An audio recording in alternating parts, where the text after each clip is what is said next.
reputation is important as well.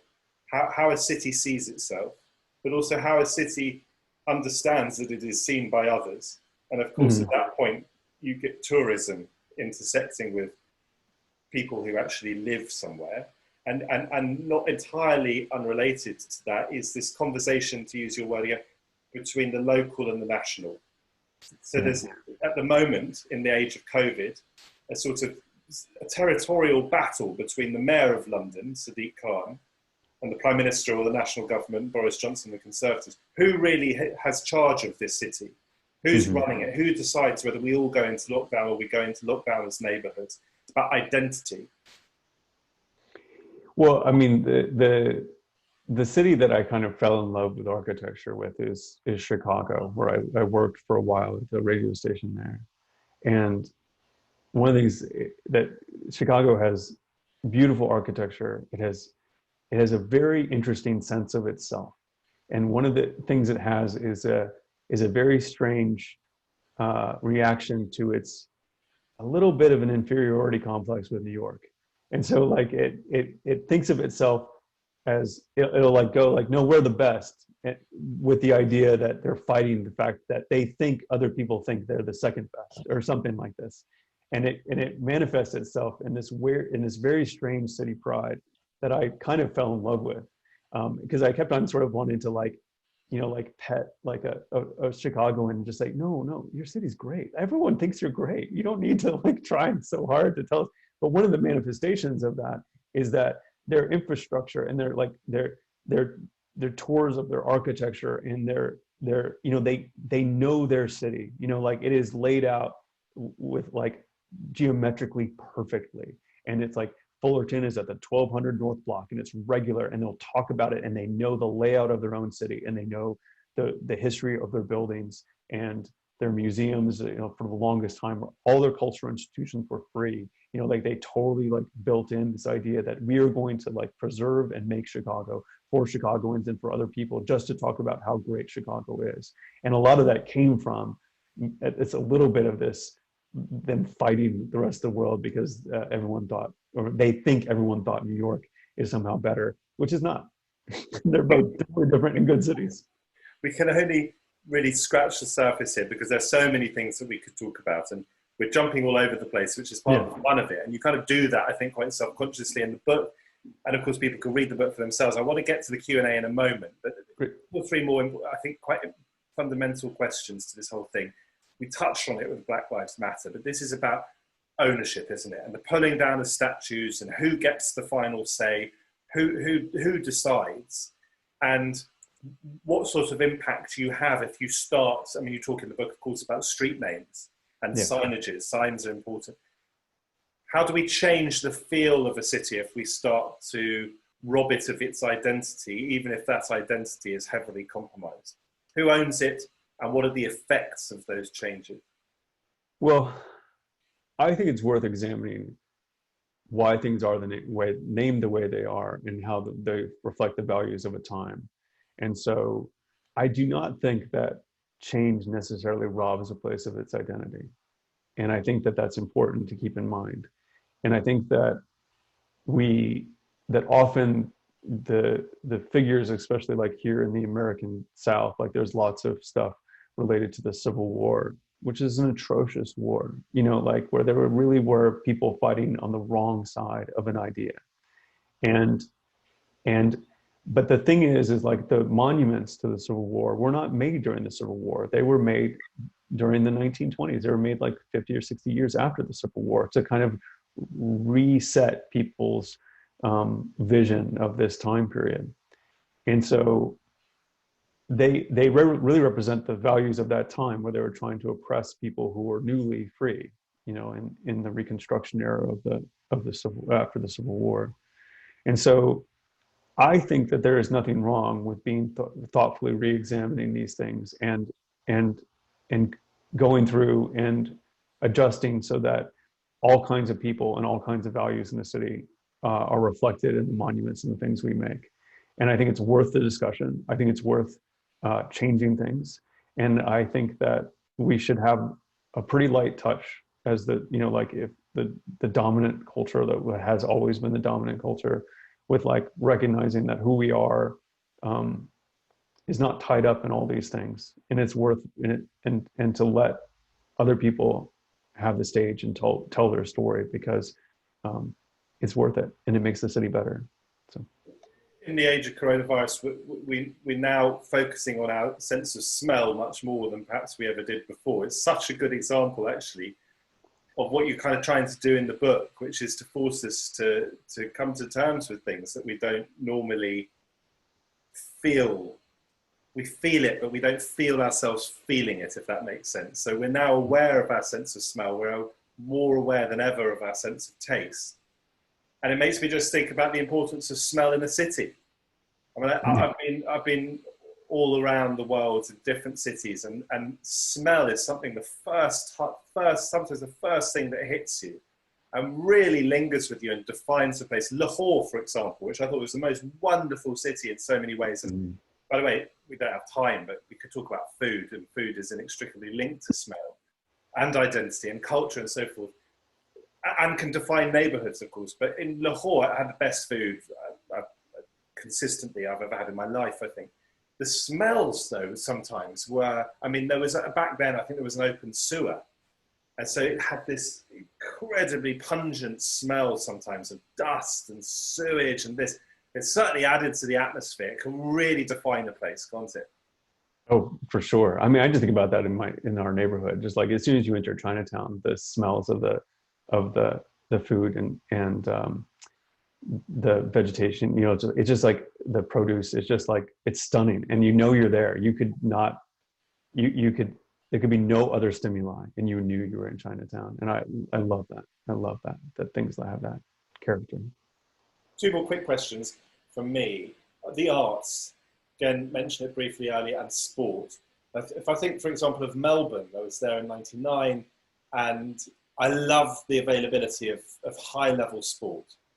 But you think of somewhere like London or New York, and you think of, or Florence, and you think of art and the accessibility of art, or theatre and performance in New York, and also in London. These are things, activities that can come to really shape a place and give a city an extra layer of identity.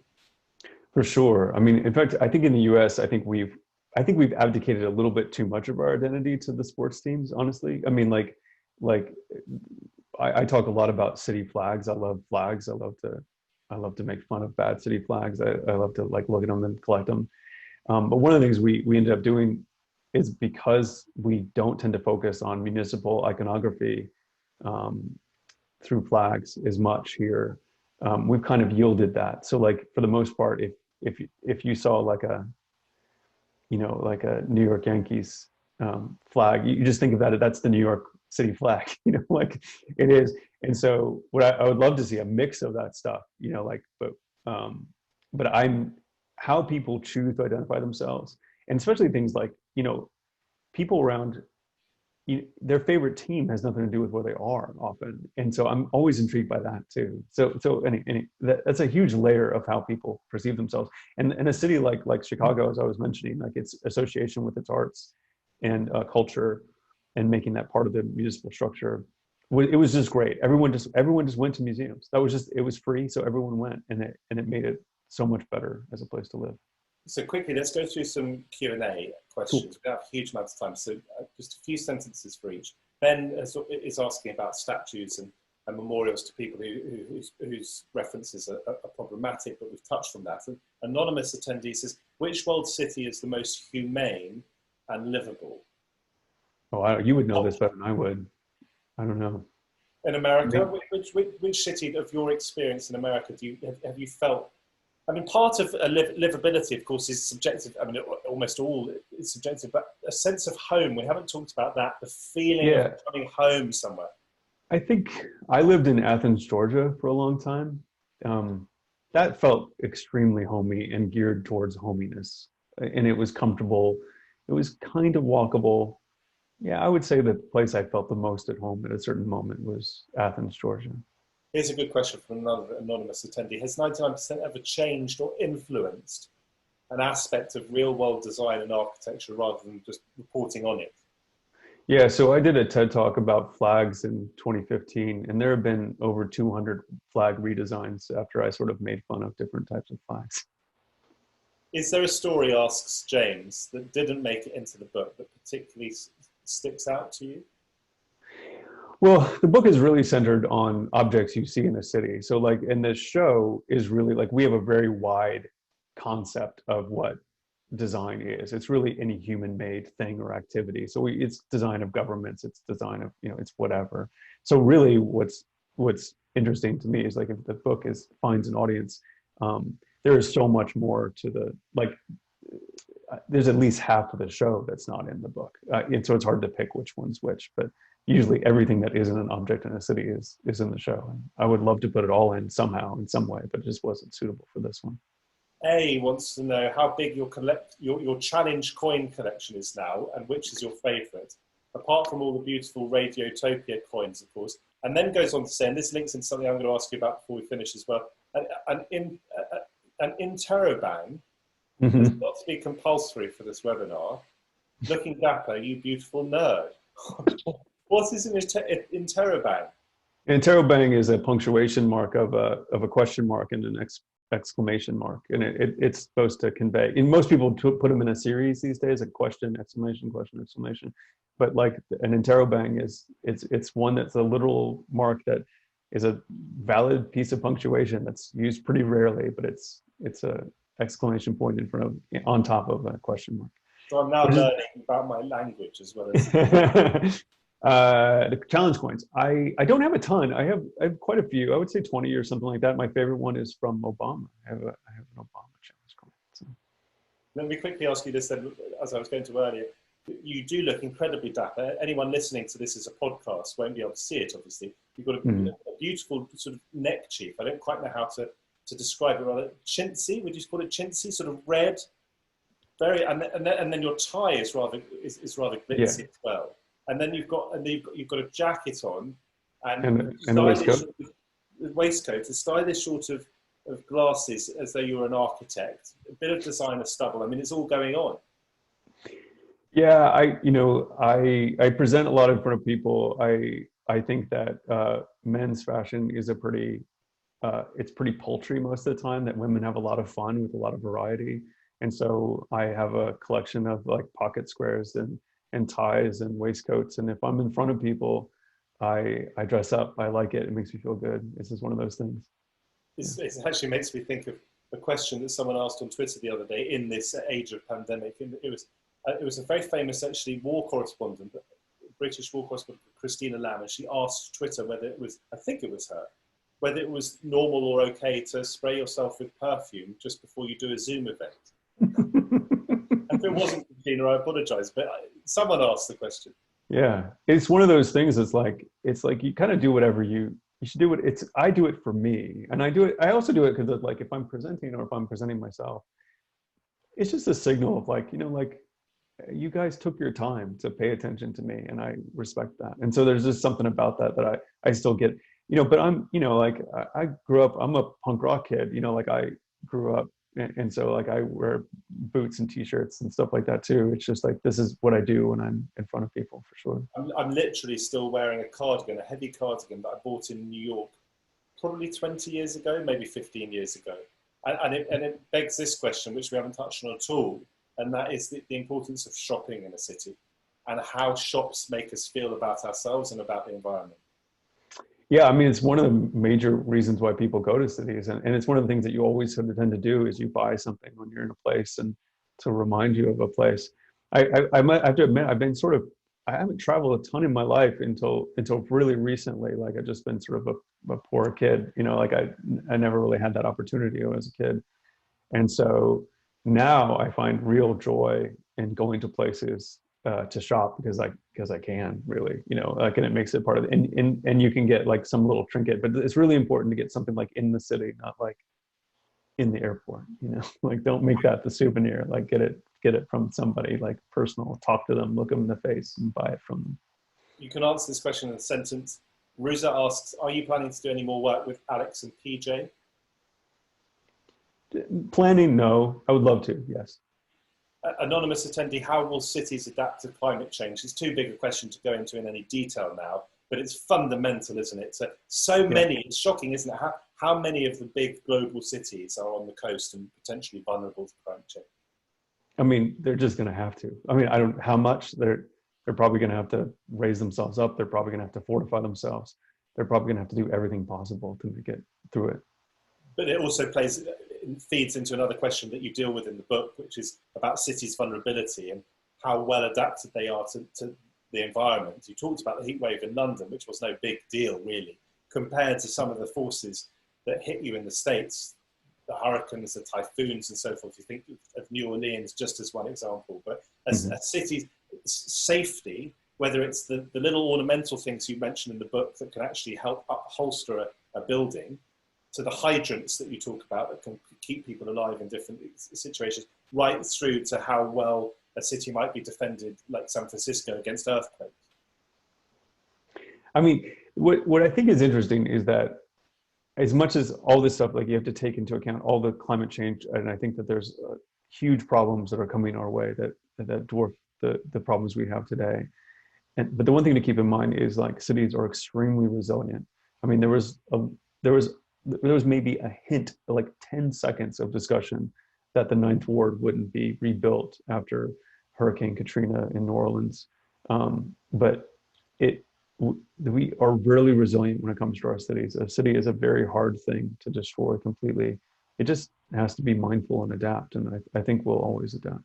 Final question from the Q&A, but it's important, and again, can't probably do it justice, but it's such an interesting question. When you mentioned the vision, says Leora, of Central Park, how do we come to terms with the fact that Central Park was made possible because it displaced a thriving Black community? I mean, I'm unaware of that, but if that is the case, it's kind of interesting, isn't it? Because something that is beautiful and has huge use, unlike perhaps an average statue that is pulled down quite rightly. I mean, you're not going to pull Central Park down. You're not going to pull the pyramids down in Cairo, on the outskirts of Cairo, because they were built on the backs of slaves. Mm-hmm. Well, so so here's the thing. We often tie the virtue of preservation to the stealing of people's lands. So this is like historically been a huge issue for us. The national park system is all like land that we granted to the Native Americans and granted them, like falsely, like we pretended to grant them some degree of sovereignty. And then we used the national park system of nationalizing that land to take it away from them. And because it was tied to this virtue of preservation and conservation, maybe we would have gotten away with it anyway, but we did anyway. So it is always important to notice, how we got to those things. And it is often the case that we took them from somebody and we wrap it in this virtue of preservation and conservation to make it acceptable to people. And we live with the benefit of it now. I don't know what it does to, we have to figure out a way to make it more equitable today. But it's a huge part of our history that we took the things that we enjoy. And so we have to figure out how to make it better. Just very final couple of quick questions. And I'd like to spend more time on them. We don't have time. First is just, how do you do your research for the podcast and the books? Do you just walk, basically? Yeah, but they're all over the world. So we work with reporters in places and we interview people. And it's just like every episode is like 5 or 6 people we interview, and we just get experts to tell us these things. But you still get out and about? Yeah, I mean, not as much. I mean, a lot of my job is running and sort of the executive editor of the show and like that sort of thing. But yeah, we're all involved with everything. And yeah, I mean, you've got a really interesting story about how it started up with the crowdfunding. I mean, record funding in that way for a journalistic project, wasn't it? Yeah, it was. In the beginning, it was totally novel. There was no notion of what a podcast industry was, and I knew I wanted to keep doing it. I knew we had an audience, and so I went to Kickstarter. This is before I even worked on it, and they're what made us what we are today, for sure.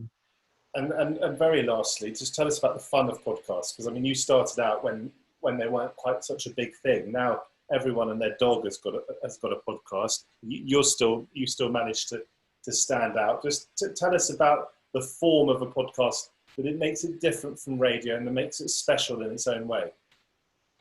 Well, one thing is that it's not, you don't randomly come across it like you do radio. So people are always choosing you. So you're automatically like, you're invited into their brain and their ears and stuff. I also think that it's the nature of, even though radio, they're both audio, radio, and podcasting, there's the nature of which I think that podcasting is a little bit more intimate even still. There's a way that I talk, the way that I present myself, that I'm trying to be a voice inside your head in a way that I'm not announcing, I'm not giving you news. I'm trying to sort of seduce you into noticing the world in a cool way. And that is like, and it's even mic'd in a way that it's like, that it sounds like it's coming from inside your own brain. And so I think that the format of podcasting really changes the style of the presentation, and it makes it really special to me personally. Well, it's been a very special hour to spend with you, all the way Thank you across so much. the pond and across the continent as well. Thank you so much for joining us. The book, of course, is available 99% Invisible City, and it touches on inevitably so much more than we could possibly have touched on in the last hour. But I hope people have got a little bit of a sense of it, and even more of a sense of you. I hope you'll also talk about our podcast, the How To Academy podcast, on your podcast. I will. Do a bit of cross-pollination. and we're hugely grateful. We're very grateful to everyone as well for tuning in and for listening live or listening and watching back at a future date. You guys are the people who make How To Academy what it is, so thank you. But Roman, I hope you have a wonderful rest of your weekend. Thank you for giving up. I was going to say thank you for giving up your Saturday night. It's actually Saturday night here, but where you are, it's kind of Saturday lunchtime. That's right. That's right. No, I had a great time. Thank you so much for having me. Have a good lunch. Stay safe and stay well. Thank you. Thank you. Bye-bye.